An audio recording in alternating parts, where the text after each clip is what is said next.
Hello and welcome to What's Your Ism. This is a special two-part series where I try to bring focus on the battle that is raging in the jungles of Dandakaranya between the Maoist rebels and government forces. For the first installment, I spoke to the human rights activist and professor from Hyderabad, G. Haragopal, who is also part of the Coordination Committee for Peace.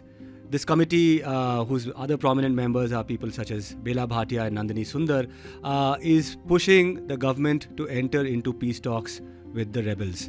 For the second part, I spoke to the former PUCL, People's Union for Civil Liberties, Chief of Chhattisgarh, Digri Prasad Chauhan. Now, Digri Prasad Chauhan and other prominent Indigenous Dalit Adivasi leaders of Chhattisgarh such as Soni Sori and Manish Kunjam have formed another platform, have floated another parallel platform which is called the Chhattisgarh Association for Justice and Equality.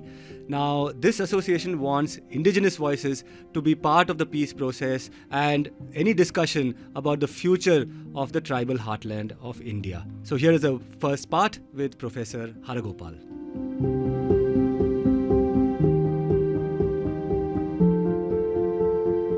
All right. Thank you, Professor Haragopal, for taking time to join us here this evening. I understand that you've been very busy traveling between Delhi, Hyderabad, Bangalore, trying to build some kind of consensus on the way in which the state has been conducting itself in Chhattisgarh, particularly with regard to the encounters that have been happening. But before I get into the discussions about the peace talks, about what your position is, I would just want to ask you how you are doing, because this must be a pretty stressful time. How are you dealing with all the pressure? It's not pressure because this peace talks, whatever we are now working on, is something which we worked even earlier. See, 20 years back in Andhra Pradesh, 15 of us with Sir Shankaran, a legendary IAS officer, after he superannuated, settled in Hyderabad, and he was the one who was deeply concerned about the growing violence and counter-violence. Lots of killings were going on. So during that time, one of the High Court judges in Andhra Pradesh, then combined Andhra Pradesh, in the course of listening a case about Naxalites, he made an observation that can't they sit together and talk? This is how it started. Then that picked up. So Shankaran somehow thought that we should make an attempt. Otherwise, he would have got any assignment given. In fact, he declined Padma Bhushan, so he could have got any assignment. But he thought the rest of the life he should spend in bringing peace. And then he mobilized 15 people in the Committee of Concerned Citizens. We were 15 persons. Another very outstanding journalist, Puthur Venkateshwar Rao, who was working in Indian Express group, who has been almost a father figure for the world of journalism in my part of India. He then Kanabhiran, who was the national PUCL president, he was the lawyer for the Naxal, almost lifelong he fought their cases. Then, of course, Tarakam, who was a Dalit leader. Then some of us, I lawyer also, Moja Tarakam. I was also a part of that. And all of us started first discussing how to go about. Then what first we did is that we went to see victims of state and also victims of the Naxal, the then People's War. We went, met the families and what type of families were affected, how, unhappy the families were. And so what we did after visiting several villages and talking to the, those who were affected on both by the state and by Naxal movement, we wrote a letter, open letter, to Naxals and also to the state. given the collective moral power of this group, civil society group, the first to respond was the Naxals. So the then People's War, they said that if you want to intervene, we are prepared to respond. That was the most encouraging moment for us. Then Chandrababu Naidu was the chief minister. Since Shankaran was a civil servant and he knew, the then chief secretary was almost his chela. And one minister in the cabinet was his SP when he was a district collector. So Shankaran had that type, and Putturi was highly respected. So we met Chandrababu Naidu and said that we have got an encouraging letter from them. So we would like the state and the Naxals to sit and talk so that the violence can be brought down. Our common concern, what we were telling the Naxals and the state was loss of human life, is something which we should prevent. And we must find some way. So what is the meeting point of Naxals and the state? In our formulation, Naxals say that they would like to create an equitable society, fair and just society, and distribution of land, distribution of wealth. So ultimately they want to create an egalitarian or a fair and just society.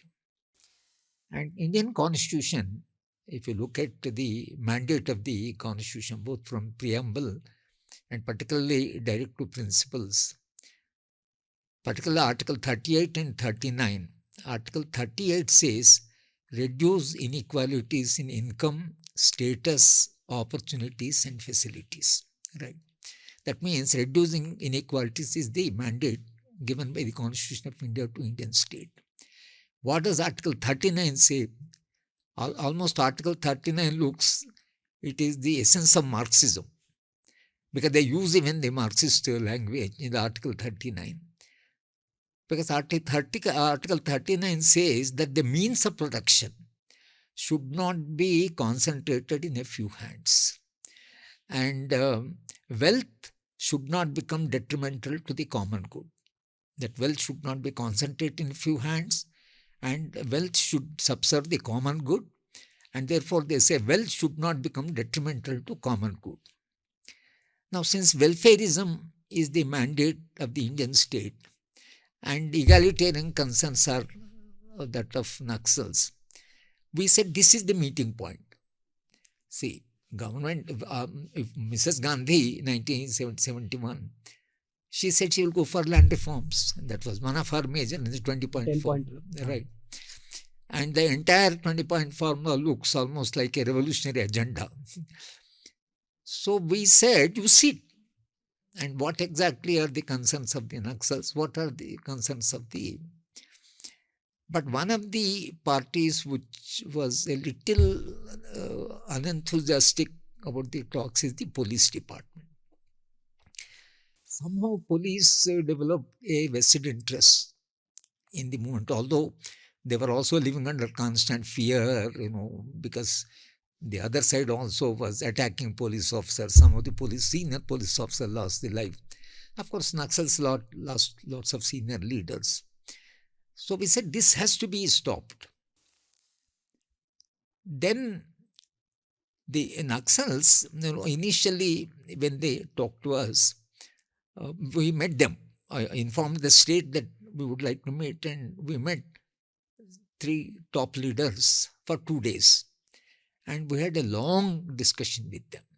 What are our concerns? So they also said they are also our concerns, but there is structural violence. And the structural violence, the human beings have become victims of the structural violence. Now, structural violence in terms of patriarchy, caste dominance, and dowry. There's so much of violence in the society. So they said, how do you overcome the structural violence? So we said, but by negotiating with the state, and if the state agrees to bring certain major changes in the socio-economic structure, perhaps structural violence will come down.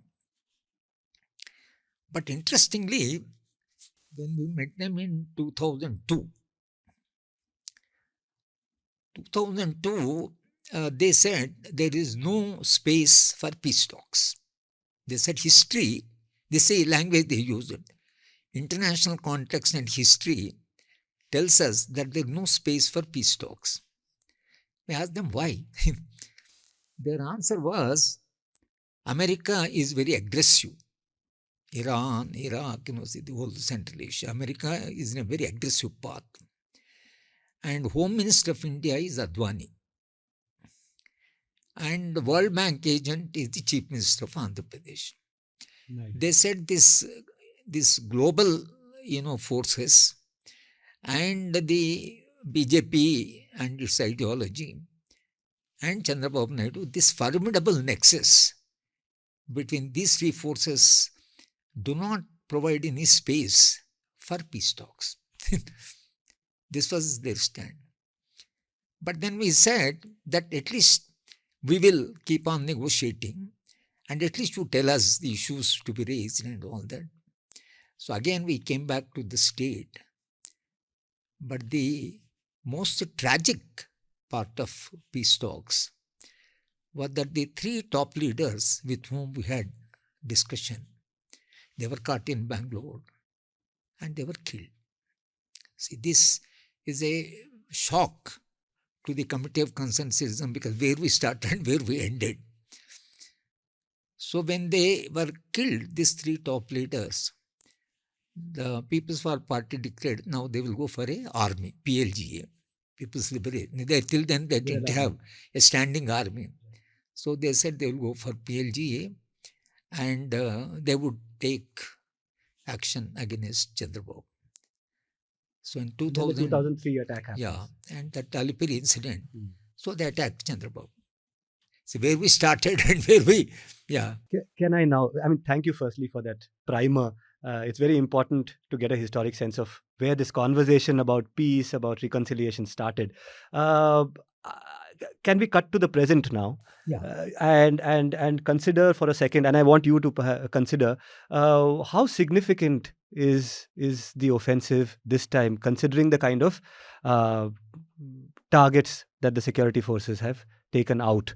The General Secretary of the party is no more now, has been killed. How big is this development? My feeling is that state is determined because 20 years back the context was different, but now the context is totally different because the commitment of the present regime to the corporate model of development is total. On that they do not have any second thought. And the corporate development is somehow a thing that the critical input into the faster growth are the mining. Mining has become very important. If you look at even, Trump, when he went to, Ukraine, he said hand over the rare earths, the entire conversation about minerals. And I have a section where I'm going to talk about that. For now, I want to know the significance of this death. The fact that the General Secretary is now out of the way, what does it mean for the party going forward? How do you think its strategy might evolve from here on forward? Because the Basavarao Raju not being there, he's one of the senior most people. And also while you're speaking, you have years of experience of dealing with the party. So if you can recall from your experience something about Basavarao Raju as well. Yeah. You are right. See, as far as they are concerned, from Kondapalli, Sitaramaya to Ganapati to the present leader, for them it was a smooth transition. Although Kondapalli Sitaramaya at the end of his life he lost balance, and when I met him he completely was off the track. What he was talking, what he was saying. Come into civilian life also. His health was totally bad. Yeah. Ganapati became very old. Yes. So the leadership has been transferred to Basavarao. This incident, what effect it will have on the total party is yet to be seen. Although they think that there are people who can take over the leadership. But the state, Indian state, is determined to put an end to the whole thing. And they have also fixed the date and, March 2026 and all that. And they are going ahead. You may ask that if state is so determined and is so powerful, and technology, you have seen the Israeli technology, how, they can hit, people, Hezbollah, the way they hit, and Hamas, the way, whole situation. So technology has become deadly in one sense. And Israel is willing to give us the drone and, manless drone. This was not the situation 20 years back. So therefore, given the technology, given the power of the Indian state, and given the determination to put an end to this entire, movement, so they are definitely a big, formidable, force. Then you may ask that, what is our hope? So our hope is that civil society in India still there is some space. It's fast shrinking, but still some space. And there are democratic groups, Democrats, and there are a number of people's organizations working all over India. And the left political parties, from CPI, CPM to all 8-9 ML groups. And when we held an all-party meeting in Telangana, Congress people also came, TRS also came.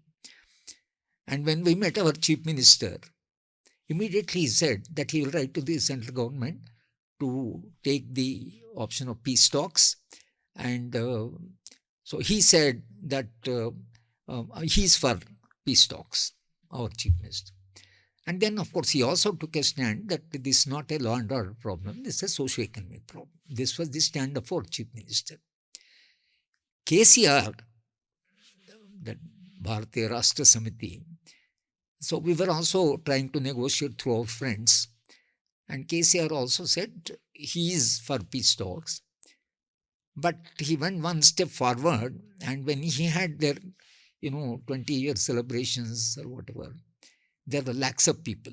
It was a huge public meeting. So what KCR did is that I am for peace talks, peace is necessary, and asked the people, should we go for peace or war? And lakhs of people in a full voice, they said peace, peace, peace. So it's a huge public opinion.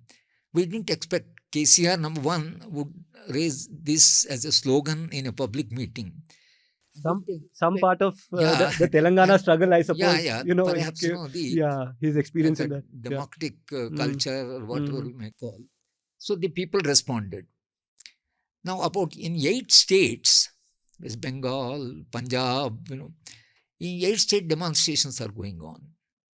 And you know that in Bihar, 16 members are from the ML groups and left groups, members of legislature. So, beyond our expectation, in different states, there is a demand for peace talks, right? And if the society demands peace talks, the silver lining is that the Maoist party itself offered for the peace talks. In our case, we have to persuade them. But in now, they themselves case, although they say they have become weak and therefore they want to recoup, and you may say 1,000 things, but when somebody says, I want peace, for people outside civil society, left groups, there is a lot of space when they want peace. Now you see it, there is already one experiment. Why don't you talk to them? Peace does, I want to come in here. So the states you listed out, the parties you mentioned, the conversations that are happening are not happening where the theatre of war right now is. The theatre of war is Bastar. And in Bastar, the state government is the same as the union government. There is a kind of coordination that's happening over there. That is a place where this conversation is not happening, at least from the political establishment. And that is why I wanted to ask you if this death is more significant in terms of what is the future of the party? Is it the end of an era? We are hearing that another very senior leader, he's called Sonu. Sonu, he's also likely to surrender in Gadchiroli in Maharashtra. The movement is shrunken to 6 districts, is what they say. So I get the, a lot of people from the civil rights movement have been saying that you can't kill the idea, but there is a party that represents that idea. That party has cadre, structure. That structure and cadre, that institution, do you see it collapsing now? Is this the end of an era? See, if you look at history, as Gandhi put it, see, whenever he was losing confidence in freedom movement, whether he would succeed or not, he would read the history of dictators and how they lost. And he would get confidence and come back to the people. So, maybe, historically, perhaps it reached a dead end and the whole movement may die down. I mean, that is not ruled out. It may be ruled out. I mean, it's not ruled out. But the Bastar problem is that supposing the party is put down, what do you do next? Next is go for very reckless mining. That's all is pushing the BJP to this end. Otherwise, what is the great hurry, particularly in Bastar? Because the minerals in Bastar, now they say that 200 hectares gold mines also there. I don't know whether it's true or not. But anyway, now in the public discussion, there are gold mines. There is a copper, there is iron ore, huge coal. Now, mining having become a critical input into the so-called growth and GDP or whatever you may call. That's why they are very keen in Bastar. But my own hunch is that once this party is put down, let's say they are not there to defend, and when they go for reckless mining, what will tribals do? And we should not forget, tribals have a history of 200 years. From Birsa Munda 150 years back, right, Sitaram Raju 100 years back, Komaram Bhim. So many tribal struggles. If you read the history, there are so many tribal rebellions. And as a result of the tribal rebellions, if you look at the Constituent Assembly, Jaipal Singh, see, who was he's a tribal, he's a Cambridge product. He worked in different positions. Finally, he came to India and he got, in hockey gold medal 1928 for India. So, Jaipal Singh had that stature as a sportsman and, Then Jaipal Singh in the Constituent Assembly raised the question that we are original inhabitants of India. You are all migrants. This is what he said. We are all outsiders. First time we are agreeing to live together. We, the original Adivasis. Now, what is our position? Our self-governance, our dignity, our autonomy, our control of the forest. Nehru moved a resolution in the Constituent Assembly. Then Jaipal Singh said, first, we don't trust this government. We don't trust you. But for the first time, we want to trust and see. Now, as a result, Schedule 5 came in the Indian Constitution. What does Schedule 5 say? According to Schedule 5, the government of India or Indian state cannot enter the forest or tribal area without their consent. Right. After independence, again, this exploitation, entering the forest. First East India Company entered the forest and they started fighting East India Company. Even after independence, when Indian state, they started fighting, and Indian state had a carrot and stick policy. For a long time, we had a carrot and stick is, pass new repressive laws. Carrot is new, give them new rights. Right. So therefore, they have SC/ST Atrocities Act. Then they have a PISA. PISA is a very powerful act.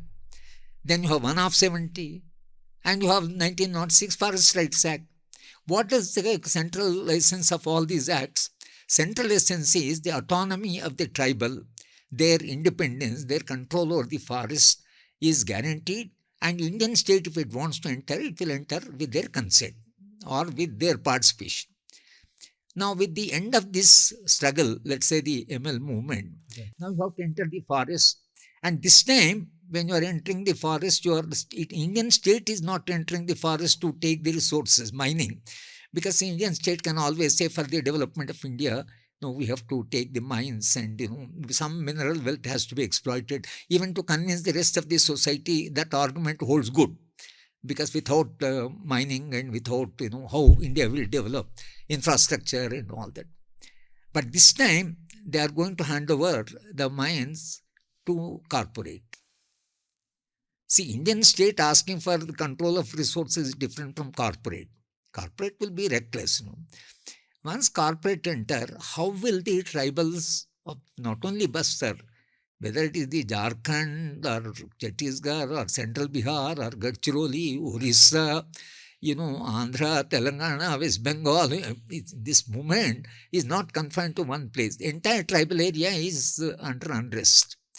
How will the tribals of this country, who have been fighting for their autonomy, now react? Supposing if they mobilize in huge number, like farmers' movement, right, with all this power of Indian state, which wanted to corporatize agriculture, the farmers saw to it that all the three laws, with this government, very powerful government, they had to withdraw. So what we are thinking of peace talks is that if you can build a very strong public opinion outside the tribal in solidarity, that if they tomorrow start resisting, then there is a huge public opinion outside. You didn't go for peace talks, but now your tribals are asking, this is a peaceful agitation, and peacefully they are resisting. Now you listen to them. These are the acts you have already passed.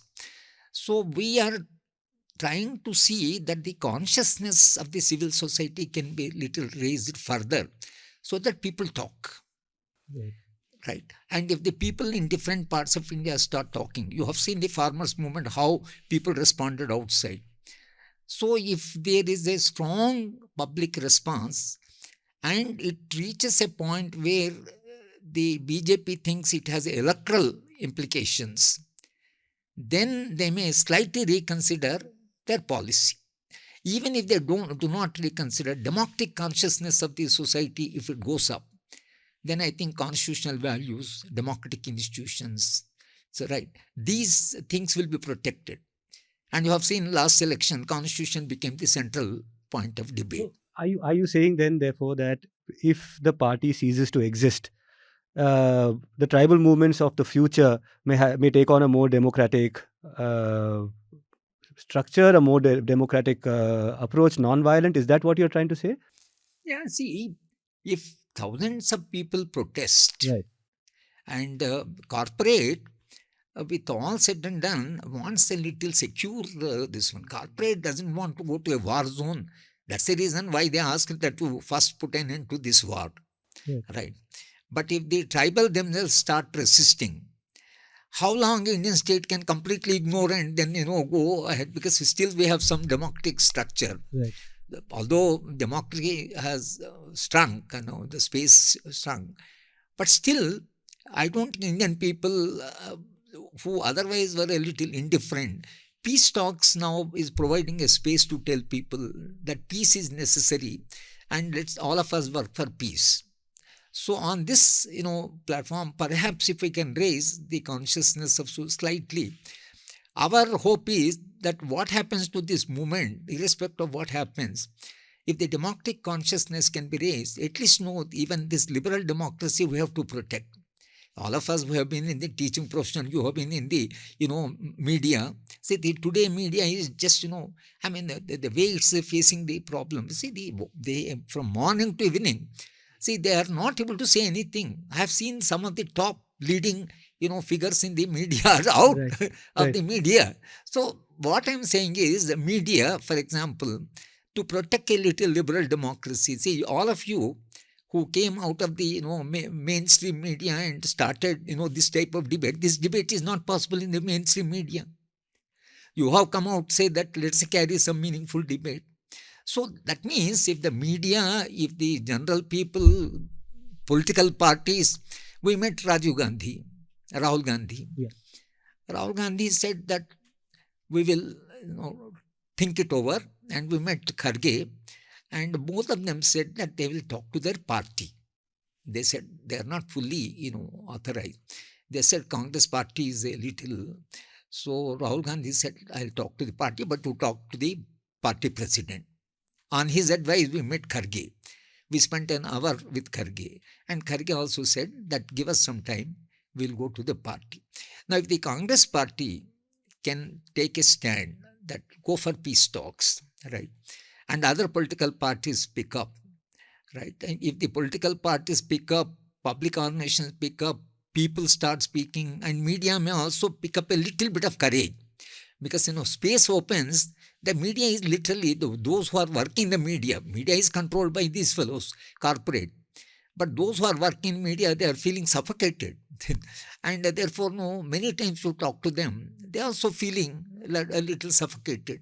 Maybe this will open some space, and that may lead to a little more responsible mining, right? And protection of tribal rights to some extent. That is one scenario.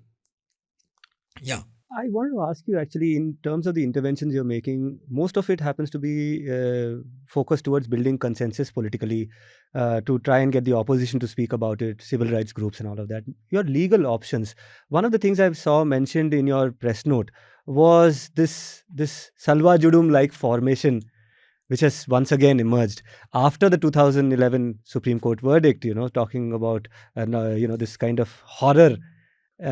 The word that was used was horror, to describe the Salva Judum and its excesses. And now we see, what do we have here? The District Reserve Guard.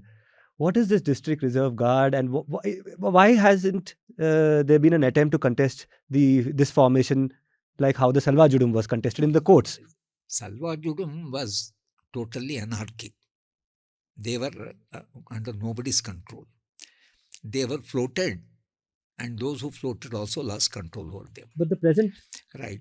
And the Supreme Court judgment came, and if you read Nandini Sundar's Burning Furnace, she brings out graphically of, what exactly happened. She was the one who fought, against Salva Judum in the Supreme Court. So the Supreme Court gave the judgment, and therefore what the Chhattisgarh government has done is that Mahendra Karma has been killed, but they absorbed them into the police force in a way. And that was contested.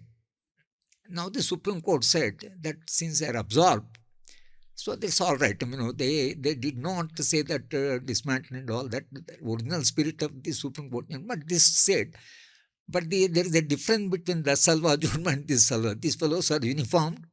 They are with all citizens in the police system. There is a hierarchy, and there is a superintendent of police, or there is a commissioner. I don't think a Salva Judum man can behave the way they have done, going and killing people, looting, burning houses. That they can't do unless there is a order from the above. It's a little more part of the hierarchy. So it will not be let loose. They will not let loose them, but they will use them.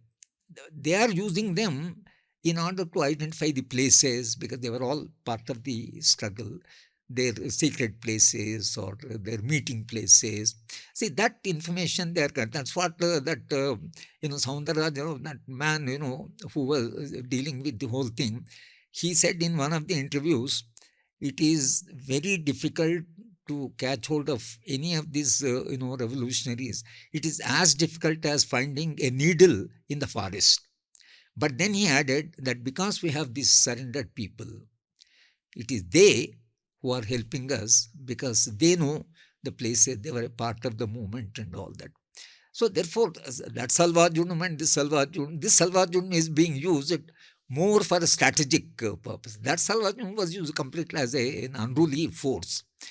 So I think there is a little bit of difference, but still Supreme Court should have been a little more careful in the judgment, and at least the judgment should have been a little more sensitive to what they have done earlier. But judiciary, these days, it is like a holy cow. Neither you can talk about them, nor you can criticize them, nor we always I used to interact with the High Court judges in the Judicial Academy, Bhopal Judicial Academy. I must have met 200, 250 High Court judges of this country. Whenever I got an opportunity, because since you go as a resource person, so you are slightly in an advantageous position to talk to these judges. I always to tell them that respect for judges is coming down, but respect for justice is not still lost. Still people believe in justice. The respect for justice is transferred to you. So still you enjoy some respect, not because judges are respected, but justice is respected. And they are also called justice. They are not only judges, you call justice. That means they are embodiment of justice. Right? So society is still looking to and judiciary itself is self-critical. If you listen to some of the lectures they give, memorial lectures, public lectures, they are very critical. They say that, now for example, Justice Venkatachalaya, last time when I just went to see him, because I knew him for a very long time, I invited him a number of times to my university. So one friend was sitting. Then Justice Venkatachalaya, while introducing me to his friend, he said, you see, people who believe in human rights go to Professor Haragopal and don't come to Justice Venkatachalaya. I think this is a bitter criticism of his own fraternity. He has been Chief Justice, but he also feels that the quality standards of judiciary, there is a lot of compromise on the part of judiciary. But anyway, the judgment has come. Now, even if you want to revive judiciary, peace talks will provide such a space that if there is a huge public opinion, even judiciary today cannot completely ignore the public opinion. They can't completely indifferent to the public opinion. They also go a bit by public opinion. What all we are trying to do in the peace talks is not only facilitating, if possible, a talks between the Maoist party and the Indian state, the possibilities of which are very bleak after what happened, the Basavarao Raju. But we have not lost hope in somehow reviving, protecting the existing liberal space and enlarging the democratic space. That's what exactly civil society has to do at a time when your liberal institutions and when your, democratic institutions are crumbling. Society will be guilty if they are completely indifferent. So, peace talks is not merely between both of them. Peace talks for us is a larger agenda. It's a larger agenda. Speaking of the larger agenda, you invoke the Geneva Convention. I saw in your press note, you were talking about defining this conflict as a, non-international armed conflict. NIAC. This is one of the things that was said in your press note, saying that India is a signatory and things like that. But I get that spirit, of human rights and civil rights and things like that. But then these are questions which, like your own former colleague Haragopal talks about, these are questions that can be turned around and asked of the Maoists as well. When we talk about democratization, we talk about how do we democratize the radical forces becomes a question. And I was doing some research in the lead up to this interview, and some very interesting perspectives came from people in Chhattisgarh. For instance, Manish Kunjam. Manish Kunjam is a former CPI MLA, two-time MLA, one of the biggest mass leaders, Adivasi leaders in Chhattisgarh, leader of the Adivasi Mahasabha, and all of that. And, you could make out that this is a person who has in the past tried to have talks, but now he seems to have given up. And he's saying something very interesting. He's saying, peace talks, fine, but talk about what? What is there left to talk about? Are you even in a position today to put your terms forward, to negotiate? You're not in a negotiating position today, and you're talking about peace talks. He even said, I mean, though of course, I mean, it's clear that he's not in any way an ideologue of the BJP or anything like that, but he actually referred to some of the statements made by the Chief Minister, by the Home Minister of Chhattisgarh, saying that they are saying just plain and simple surrender. There's no other question of talks. Put down your arms, and that's the end of the story. So why don't you do that? And you're doing all of this because now you're no longer in a position to hold on to your ground. Actually, he says something even more interesting. He says there were many attempts by him in the past to lead delegations and call for peace, to invite the Maoists out of the forest and enter peace talks. But that time they did not want to. He said, at that time, if you had entered talks, the government was still willing to make concessions. Today, the government is not at all in a... See, Manish Kunjam becomes a very important character in Chhattisgarh, partly because, see, he still has certain moral image among the Chhattisgarh tribals. Still, unlike many other politicians. See, Maoist party also, when they made a statement, they specifically mentioned Manish Kunjam and said I saw that he is also critical of us. Yes, I saw That's that. what they said. He is also critical of us. If I recall, when there was a Alex Paul Menon's kidnap in Chhattisgarh, I went for negotiation. They wanted Manish Kunjam for negotiation. Manish didn't agree. He didn't agree. This is a collector's kidnap. Collector's kidnap. Myself, B.D. Sharma, we were negotiating. And but when finally the Maoist party agreed to give the collector to us, then they said, please bring Manish Kunjam with you. So Manish Kunjam and B.D. Sharma, myself, three of us went. First time, when we went, he was not willing to come. First, he was not willing to be one of the mediators. And when we went, he was very reluctant. But when they asked him to come to take the collector, see, the problem was that they had two boys with two vehicles to take us inside. It's a very difficult, tough terrain. But then they said, Manish Kunjam should come because we need 3 vehicles, because collector also has to go with you. So that's how Manish Kunjam came, and we were there for 4-5 hours when some trial was going on and whatever of the district collector. And then finally we came together. But he came to take the collector. So that he has done. Now, today he is unhappy. Congress also is unhappy in Chhattisgarh because Congress MLA was killed. Yeah. So when we met Kharge said... CPI is also unhappy, because one of their candidates was abducted by the Maoists. And yeah, maybe, when you look back, their own strategy, see the alliances, the forces outside, democratic forces, very humane people, although they tried, but I think at some stage they have gone, I think, beyond a particular, point of no return. They did not think in the long run that what are the solidarities, which are the groups with whom they should have some rapport. The respect that they had for Manish Kunjam was fair enough. But why you have antagonized Manish Kunjam? You have to think over it. Then why he has been antagonized?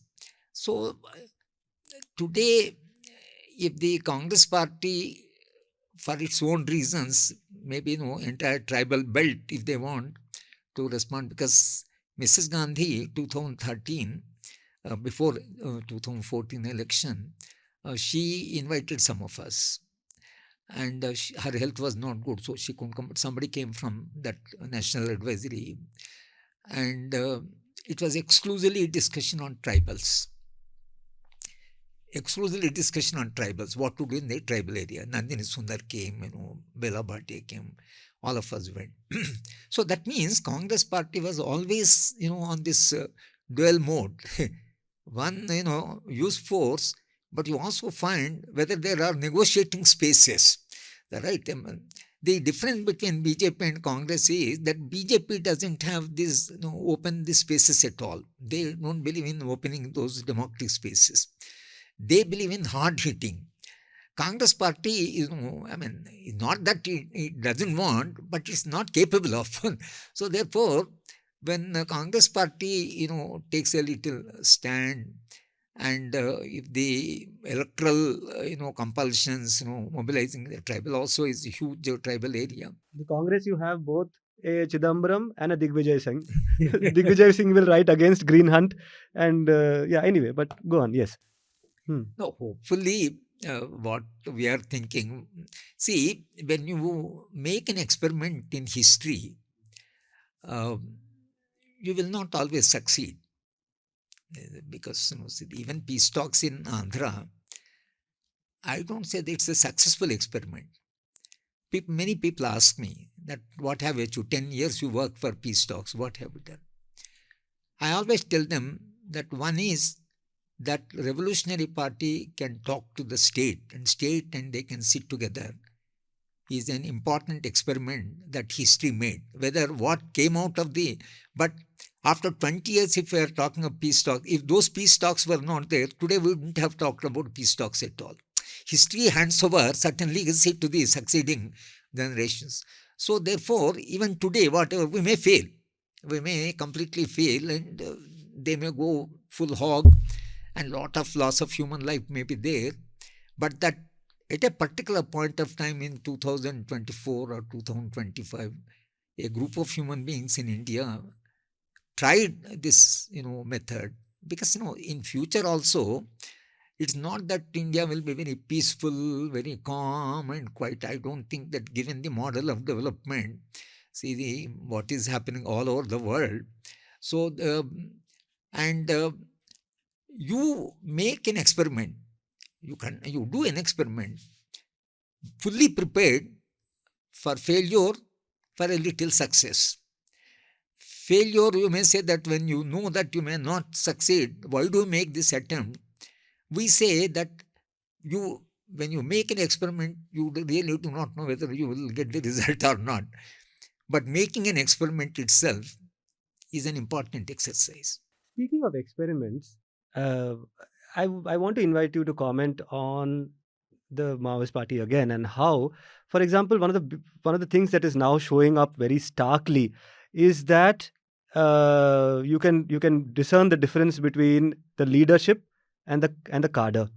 It is very stark, the difference, to the extent that the entire leadership is from Telugu speaking areas, non-tribal, mostly upper caste. And there are Adivasi leaders in Bastar today saying that there may be one Ganapati somewhere, there may be another Basavarao Raju somewhere, but 99% of the people over there, the cadre, are Adivasi. And they are now blaming the leadership of the Maoist party for allowing things to come to a point where they're completely decimated. And also, it's a sad commentary on this experiment, Professor, if you think about it. 70-year-old men running around with AK-47s in a forest. It's kind of pathetic, isn't it? It always happens because, say, Basavarao was a MTech student, right? And he could have REC student. Several REC students are in US making millions of. Given his own brilliance, perhaps he could have ended. But why people give up and put up with this type of thing is one question. Perhaps in any movement, say for example, you take freedom movement, who are the leaders of the freedom movement? From Gandhi downwards, look at the entire elite structure. But today, there is a demand that where is the Dalit leadership, where is the OBC leadership, where are the women in politics? You see, this demand has come. It took such a long time for those sections of the society to assert, to articulate now caste census, whatever is happening. I think that's what happens in any society, that middle class, sensitive middle class, first provides certain leadership. And in the course of that, in the very logic of that system, but see, when we went to this kidnap, the second rank leader was a tribal. Yeah.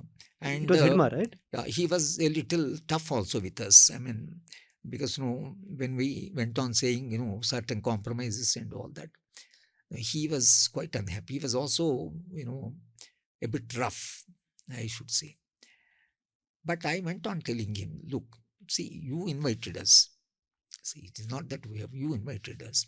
State agreed. So we have come. What is possible, what is not possible, only in the course of working, it will be known. So whatever you demanded, right, whether it's possible or not, as a mediators, we will tell you what are the limitations. Now, if you say that no, this is not what we expected, then see, as mediators, what is our role? Our role is also to tell you what are the limitations of the system. We also thought there was some possibility. We negotiated with the government, but the government is a little tough. And now your problem is that whom you have kidnapped is a Dalit, right? A South Indian Christian, right? Although he has a Christian name. But now, if you harm, we leave it to you. And whatever are the consequences, that's for you. But if you want us to negotiate and mediate, we are telling you these are the limitations. If you accept, then some mediation is possible. So we have to tell him, right? Now, how did you repose so much of confidence in us? As after all, you say, I am a university professor. I am a very comfortable life, I am leading, right? I have not even suffered much in my life.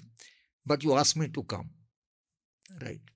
Then he said, no, when the values are degenerating, you stood for certain values, and therefore, out of that respect, we invited you. Then when you invited us, that we are giving the advice that under these conditions, you can't harm the collector, so better leave the collector, right? Of course, then at a particular time, they started saying that, no, it's not that nothing happened. And they said a lot of debate went on, and tribals are very happy that two big persons from the outside have come, and you went through so many villages, so they are very happy that people outside are also stand by us. So they said this is all is an achievement. So what I am saying is this entire tribal leadership, they are emerging. Because as the cadre, when it's in what you said is 99%. So if you see the leadership structure, so you have the Politburo, you have the Central Committee. In the Central Committee, there is one Adivasi, which is right now who we know of, which is Hidma. In the Politburo, there is Ganapati. There is who else is there remaining in the Politburo? That's what Nandini Sundar says, that when she was doing her research in Chhattisgarh, she meets anybody, he is a Telugu man. Yeah. So that is, don't you see that as a major contradiction in this movement? So the contradiction is there, yeah, but it will get resolved, because tribals also have a lot of confidence. This question is raised more from outside than tribals. But tribal not really, leaders, because this is again something that I was hearing. Soni Sodi was speaking somewhere, and she was talking about this, saying both Kunjam also was saying this, that if it is the fight about Jal Jangal Jameen, right now in Bastar, 4 more mines are scheduled to be opened. They are saying that if we have to fight against this, we'd rather not be accused of being either Maoists or frontal people for Maoists or anything like that. We'd rather that there is no Maoist question at all in the background. That gives us greater legitimacy to talk about Jal Jangal Jameen, because today when we are talking about Jal Jangal Jameen, immediately we are accused of being Maoists. So that, see, it's not only Sonia story. They are calling Rahul Gandhi also is a Maoist. Prime Minister himself said he's a Maoist. Yeah. We are all urban. No, but that is a bit of a stretch. But but Rahul Gandhi getting called Maoist and Soni Sori getting called Maoist has very different consequences. As we saw with Soni Sori, the torture, the kind of the rape and the torture and the sexual violence. Soni Sori is an organic person. She has come from the grassroots. She underwent enormous suffering. And as far as her credentials are concerned, they are unquestioned. And her articulation, the way she can explain, all that is there, definitely. Now, if we agree that because of the churning going on, perhaps a Soni Sori emerged from that, type of, turmoil going on. Supposing this turmoil is not there, whether Soni Sori would have emerged as such a figure, at an all India level. So therefore, I think you are right that people have to fight their own struggles. Any outsider can be a catalyst, but that we can go and lead them is something what Jaipal Singh raised, that who are you people? You are all outsiders, he said. So for Jaipal Singh, we are all outsiders, right? But Jaipal Singh could not lead or whatever. See, his role was very limited. He played that limited role. Now, I think in the process of these dynamics, gradually nature of leadership changes in the democratic process. One reason, possible reason, is that it is likely that organic leaders will come up, question the entire establishment. All of us may be questioned. There BJP is worried. BJP is definitely worried, because if the organic leadership comes, now organic leadership can grow faster in a more democratic climate. So now protecting democratic space becomes important. Now, it's not that, at least when we discuss, during the peace talks, they say they are emerging. A new leadership is coming up from the younger generation, from the tribals themselves. Another thing also happened, that middle class is no longer, charmed by this movement, or no longer willing to make this type of say. I think that their role is over. Now, the middle class people, somebody from REC, like Basavarao, there's no question.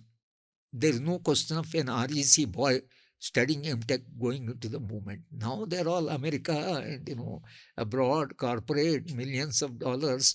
So I have been teaching last 55 years. I can see the difference of the batch I taught in 1970 in Varangal was completely radical. My class was entirely radical, challenging the teacher, posing fundamental questions.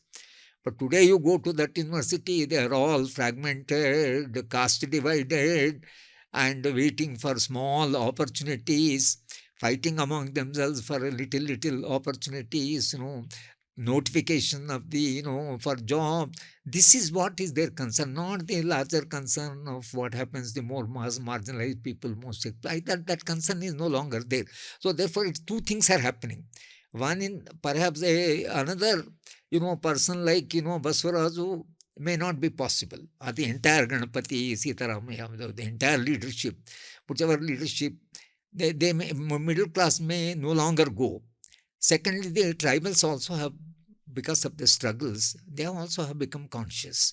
They are gradually becoming conscious and asking this question, that why, people are coming from outside and leading us, that we should lead our own struggles. If that consciousness comes, I think it's a jump, it's a quantum jump.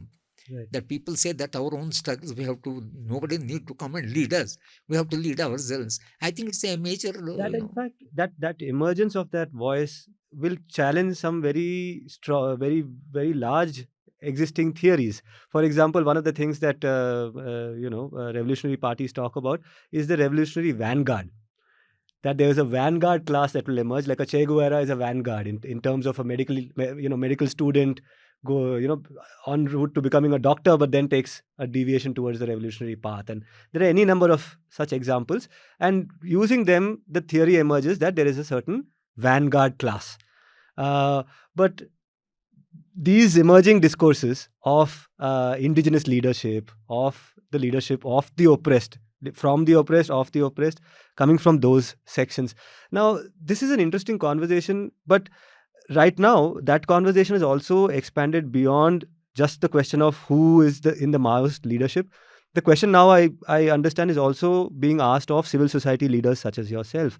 Because, Soni right now, she has started a parallel front. It's called, let me see, CAGE, Chhattisgarh Association for Justice and Equality.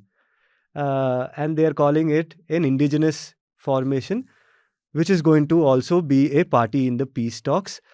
And one of the things they're saying is that they want to be given primacy in this negotiation, and they are accusing, whether it's you, whether it is Bela Bhatia, whether it is Nandini Sundar, saying people from Delhi and Hyderabad should not be leading the negotiations. Why are they leading the negotiations? We should be leading the negotiations. And this is not something which has happened overnight. Last 3-4 months, these developments have been happening in Chhattisgarh in the civil society space. If I remember, Degree Prasad Chauhan, who is the PUCL president of Chhattisgarh, he quit the post. The whole PUCL formation in Chhattisgarh came apart, and all of those people have now become part of this CAGE, which is supposedly an indigenous group, and it is saying that we are the people who should be at the central fulcrum of these peace talks. How do you respond to that? That's what, see, recently when we had a meeting, now Coordination Committee for Peace, now some of the tribal leaders also have come. Some of the tribal, one Murmu from, Jharkhand came. He also came with us to meet Rahul Gandhi and Malkan. He also narrated what's happening on the ground. So I think that articulate section, and some of the tribals who have come for higher studies, if they are a little sensitive, they may go back to, fight the battle or to help their people. Now, number of people, we have Bhangya, in University of Hyderabad, is a Bangla tribal, Bukya. but definitely is a good scholar, and he talks about them. So in our own University of Hyderabad, now that one of the Manipur, he's a professor. He's continuously writing on Manipur, type of particular about cookies. So now there is an emergence of a class from among the themselves. So if this is the change that is taking place, I think gradually, perhaps what you say, that the character of the leadership and character of the movement perhaps will change. But what is this process? What are these dynamics? We may not be able to fully capture them. But these trends are seen, even in civil rights movement. Although Kanabran, Balgopal, Haragopal, see these names, people started questioning why, only this, upper strata, see this type of people, why, Dalits are not becoming, So today, APC, our CLC leader, Lakshman is a Dalit. So in Kanabran's place, there is a Dalit. So Sheshaya was from the marginalized sections. So that change you can see. Khan Sahab, came empty Khan, see.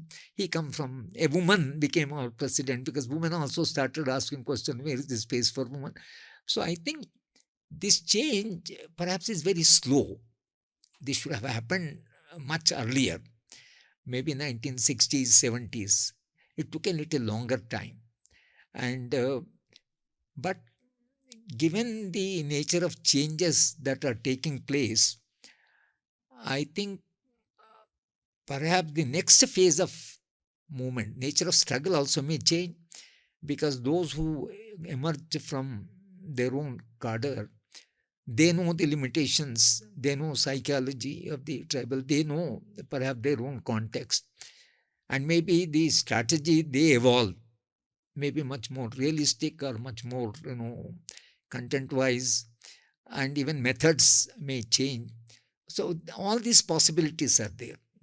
History is pregnant with number of possibilities. Now, in what direction we go, see, we are not able to see it with clarity. Recently, when I was in Delhi, I met Arundhati Roy. Arundhati was telling that we are living in times which we don't understand. A novelist of that standing today says we just don't know what's happening. So we are passing through very confusing times also. So we are not passing through times where we have this clarity, we have, see, my generation, whatever little, idealism we had, we always thought a new society will come, new human being will come. So there was some hope, right? Now today, there is a struggle going on, sacrifice is there, but you don't know where is it going, society. Now the direction of corporate development is going very fast, and whether resistance is proportionate to that force is again a little doubtful. So I think still, we keep working because we have faith in the human being. And human beings, with all said and done, all their failings, all their temptations, I think somewhere that humanness or whatever is there, it will assert. Otherwise, human beings wouldn't have survived this long. The species wouldn't have survived this long. There have been a lot of bloodshed, a lot of loss of human life, so many wars, there was fascism, there was Hitler, all this we have passed through, right? That means human being has that capacity for somewhere survival, and they will throw up. Che Guevara, or somewhere, somebody will emerge. So history always throws up. That's why Marx says that human beings never raise the questions which they are not capable of solving. He says only when a solution is getting ready, a question comes. So for example, India will give rice or will give that, will give housing. Okay, but nobody will say will cars to everybody. It's not possible. That means, nobody will believe it. But if somebody said that will take care of your welfare, will give housing, people believe that is possible. So the history, if you are asking so many questions, all these questions, right, have come up because somewhere society is also getting prepared with a solution. If solution is not there, question will not be there. So I think this very questioning is the hope that people still have these questions. And from those questions emerge different types of solutions. So let's hope that human society will become more humane, more solidarity, more equality. And I believe that ultimately people ask me what type of society you want. I always say that the society I dream is that it should be economically egalitarian, politically participative, socially harmonious, morally elevating, aesthetically pleasing, ecologically sustainable. We have to move in that direction. Today we may not be moving in that direction, but I think ultimate human assertion will be for a more humane society. And if you do not have that hope, this debate also is not possible. Right. I think I think we should end it on this note. It has a what do you call it? A certain melancholy. There is hope, and in there's a little bit of despair as well. You can't work. Right.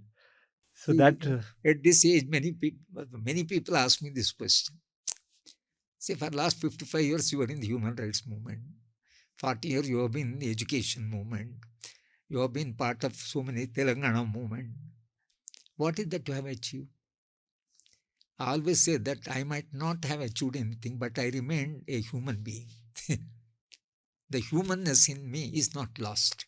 I might have not done anything to society, but I have not damaged myself to such an extent that I have become dehumanized.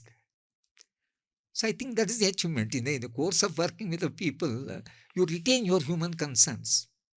And that human concerns make you still feel some meaning in existence, meaning in doing things. Otherwise, you'll become cynical. Many people, middle class, has become cynical.